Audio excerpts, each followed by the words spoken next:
بیر غرض مسجد قباء کی شمالی جانب تقریباً 1 کلومیٹر کے فاصلے پر واقع ہے۔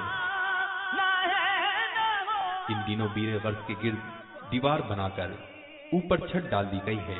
سرکار مکہ مکرمہ سردار مدینہ منورہ صلی اللہ تعالی علیہ وآلہ وسلم اس کا پانی نوش فرماتے اور آپ صلی اللہ تعالی علیہ وآلہ وسلم نے اپنی وفات ظاہری کے بعد اس کے پانی سے غسل دینے کی وصیت فرمائی۔ میٹھے میٹھے اسلامی بھائیوں اور مدنی چینل کے ناظرین، اس وقت ہم مدینہ منورہ کے اس مبارک کنویں کے پاس موجود ہے جسے بیر غرض کہا جاتا ہے۔ میرے آقا صلی اللہ تعالی علیہ وسلم کو اس کا پانی بہت مرغوب تھا۔